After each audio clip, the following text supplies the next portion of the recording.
Hello everyone, welcome back to this channel. तो कैसे हो आप लोग? आई होप सब अच्छे होंगे। और कॉन्ग्रेचुलेशंस जो बनस्थली के अंदर अभी जा रहे हैं, क्योंकि अभी थोड़ा बहुत रिजल्ट आना बाकी है, कुछ के एग्ज़ाम होना बाकी है। तो होप फॉर बेस्ट जो जाए। तो सबसे पहले जो मेरे को जूनियर्स मैसेज कर रहे थे, दीदी क्या है, कैसी यूनिवर्सिटी है, क्या करते हैं वहाँ पे, कैसा होता है, सब कुछ, बहुत सारे क्वेश्चंस थे। तो मैं सबको पर्सनली रिप्लाई कर चुकी हूँ, बट फिर भी मैं चाहती हूँ कि मैं एक वीडियो बनाऊँ जिससे आप सब लोग इंट्रोड्यूस हो जाओ कि कैसा क्या है वहाँ का माहौल, क्या सीन है वहाँ का। So let's talk about Banasthali. ठीक है, तो सबसे पहले बात करते हैं हम वहाँ की हिस्ट्री के बारे में कि बनस्थली क्या सीन है बनस्थली का। तो बनस्थली जो है वो एक प्राइवेट और डीम्ड यूनिवर्सिटी बोला जा सकता है। डीम्ड का मतलब ये होता है कि वो प्राइवेट भी उसकी फंडिंग कर सकती है और गवर्नमेंट भी उसकी फंडिंग कर सकती है। तो वो हम डीम्ड यूनिवर्सिटी में कंसीडर करते हैं, जिसकी फंडिंग दोनों साइड से होती है। सेकेंड बनस्थली जो इस्टेब्लिश हुई थी वो 6 अक्टूबर 1935 में हुई थी, यानी कि बहुत पुरानी यूनिवर्सिटी है। और इसके जो फाउंडर हैं वो श्रीमती रतन शास्त्री एंड पंडित हीराराज शास्त्री हैं, जिन्होंने जिसको फाउंड किया था, मतलब जिसको स्टेबलाइज्ड किया था इन 1935। और ये world largest residential women university है, मतलब कि एशिया की सबसे बड़ी वीमेन यूनिवर्सिटी है ये, जिसका जो एरिया है वो 800 एकर्स में फैला हुआ है। और मैं बोलना चाहती हूँ कि ये बहुत सेफ़ यूनिवर्सिटी है। मतलब अब मैं भी यहाँ रह के आई हूँ, मैं 4 साल मैंने अपना टाइम स्पेंड किया है। मुझे कुछ ऐसा नहीं लगा कि मैं बहुत डिपेंडेंट हूँ, या मुझे बार बार घर पे कॉल करना पड़ रहा है, या मुझे अच्छा नहीं लग रहा है, या मुझे इनसिक्योर फील हो रहा है, या मुझे अनसेफ फील हो रहा है। बिल्कुल भी नहीं, बहुत सेफ़ यूनिवर्सिटी है। इसीलिए सब बहुत सारी फैमिली मेम्बर्स होते हैं वो उसको प्रेफर करते हैं। सो ये था बनस्थली का ओवरऑल हिस्ट्री। अभी मैं बात करती हूँ बनस्थली की रैंकिंग के बारे में कि बनस्थली कहाँ स्टैंड करती है। So according to national institutional framework, ranking framework NIRF, जिसकी जो रैंकिंग है बनस्थली की वो 58 है। और according to QS world ranking, मतलब पूरे ऑल ऑफ एशिया में ये स्टैंड करती है 671 टू 700 के बीच में। और अकॉर्डिंग टू द, यानी कि ये टाइम्स हायर एजुकेशन के अकॉर्डिंग ये स्टैंड करती है 1001 पे। तो इसकी जो रैंकिंग है वो काफ़ी अच्छी है और काफ़ी वर्थ इट है। यहाँ से पढ़ना तो वर्थ इट है एटलीस्ट। ओके, इस द कोर्स, हम कोर्स की बात करते हैं। तो कोर्स में ये प्रोवाइड करवाती है ओवर 123 कोर्सेज। आप सोच सकते हैं कितने सारे कोर्सेज हैं जो बनस्थली प्रोवाइड करवाती है। और ये है जो कोर्स हैं जिसको प्रोवाइड करवाने की लिस्ट, जिसका अगर आपको स्क्रीनशॉट लेना है तो आप स्क्रीनशॉट लेके भी देख सकते हैं, जिसमें ड्यूरेशन और एलिजिबिलिटी दोनों दी हुई है, जो कि आपके लिए बहुत हेल्पफुल हो सकती है जो वहाँ से करना चाहता है, graduation, under graduation, post graduation और डॉक्टरेट जो वो करना चाहता है। तो इसमें लिस्ट है, वो आप प्लीज़ एक बार देख लेना, वरना आप बनस्थली की ऑफिशियल वेबसाइट पे जाना, ये लिस्ट मैंने वहीं से निकाली है तो आप वहाँ से भी देख सकते हैं। That's your call. और नेक्स्ट अब हम बात करते हैं प्लेसमेंट्स की, जिसमें मैंने कोई लिस्ट नहीं लगाई है। ये बहुत जेन्युइन क्वेश्चन है और बहुत रिपीटेड क्वेश्चन है जो मेरे से पूछा जा रहा है कि दीदी प्लेसमेंट्स कैसे हैं, क्या सीन है प्लेसमेंट्स का, क्या होगा, प्लेसमेंट नहीं होगा, कुछ समझ नहीं आ रहा। तो मैं प्लेसमेंट्स की बात कर लेती हूँ। Placement first of all Banasthali जानी जाती है फॉर बीटेक स्टूडेंट्स, मतलब वहाँ बीटेक के प्लेसमेंट्स ऑसम है। मतलब ऑसम कैसे बताऊँ कि बहुत अच्छे हैं। मतलब medium package 4 lakh to 9 lakh जाता ही जाता है। CS हो, IT हो, कोई भी ब्रांच हो, वहाँ बीटेक के स्टूडेंट्स का प्लेसमेंट्स है। और 9 लाख से अबव भी गया है और बिलो 4 लाख भी गया है, बट प्लेसमेंट जाते हैं। और काफ़ी अच्छी कंपनियाँ हैं, अमेज़ॉन है, माइक्रोसॉफ्ट है और फ्लिपकार्ट है, बहुत सारी कंपनियां हैं जो वहाँ पे आ चुकी हैं और अभी भी आ रही हैं फॉर बीटेक स्टूडेंट्स। रही बात जो कोर्स मैंने किया है फार्मेसी। ओके, सो फार्मेसी में बी फार्म में प्लेसमेंट 0 है। यस, आपने बिल्कुल सही सुना है, प्लेसमेंट्स बी फार्म में नहीं है। एम फार्म का आई एम नॉट श्योर, क्योंकि मैं वहाँ से एम फार्म नहीं कर रही हूँ और ना ही मुझे एम फार्म का इतना आइडिया है। बट बी फार्म में मैंने सारे अपने हाथ पैर मारे, मैंने बहुत ट्राई किया प्लेसमेंट मिल जाए, कि कोई कंपनी तो कम से कम एटलीस्ट ले ले फॉर द एक्सपीरियंस। बट वहाँ प्लेसमेंट्स नहीं है, वहाँ कोई कंपनी नहीं आती है बी फार्म से रिलेटेड, और यही सच्चाई है। सो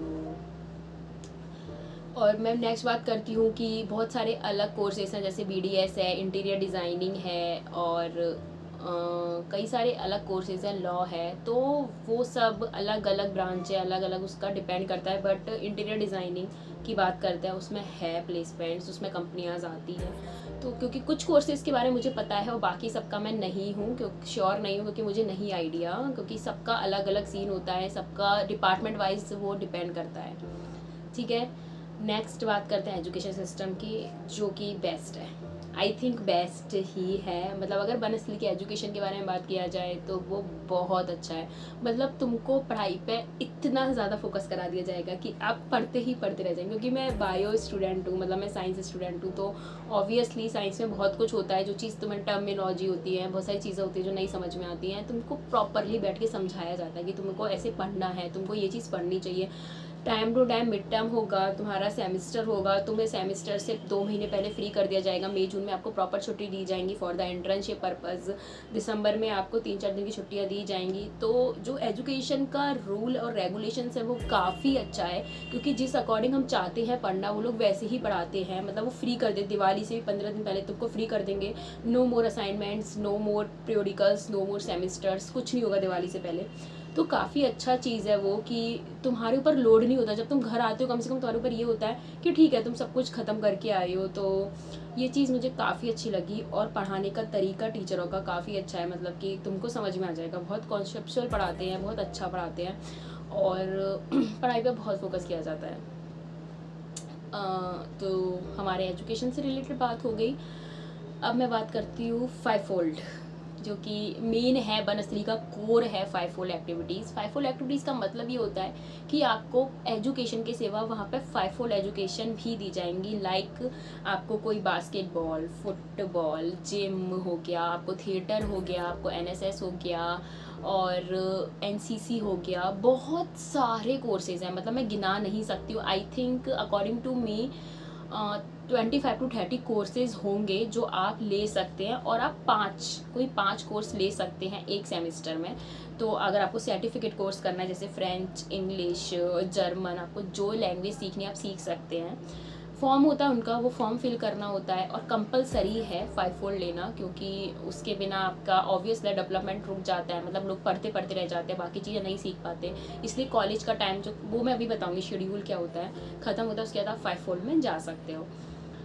और 5 फोल्ड में आपका जो मन करे आप वो ले सकते हो। आप जो चाहते हो, आप जो करना चाहते हो, अगर आपको एक्टिंग का शौक है तो आप थिएटर करो, और अगर आपको जिम करना है, आपको अपनी बॉडी पर्सनैलिटी अच्छी करनी है तो आप वो कर सकते हो। अगर आपको जुम्बा करना है आप जुम्बा कर सकते हो, आपको योगा करना है योगा कर सकते हो, कराटे, बहुत कुछ, डांस, सब कर सकते हो, कथक। तो आप जो चाहते हो आप वो कर सकते हो। तो ये है 5 फोल्ड का सिनेरियो।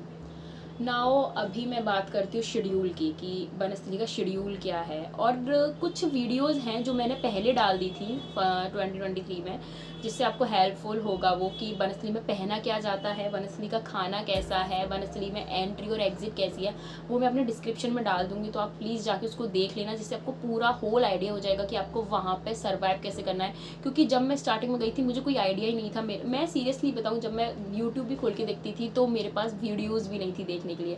तो मैं बस ये चाहती हूँ कि मेरे जो जूनियर्स जा रहे हैं या जो भी लोग वहाँ जा रहे हैं उनको कम से कम ये हेल्प मिल पाए कि वो उन्हें पता हो कि उनको कैसे सब कुछ करना है। तो प्लीज़ आप एंट्री एग्जिट वगैरह, क्योंकि इतना ईजी नहीं है वहाँ तक पहुँचना, तो प्लीज़ देख लेना वो चीज़।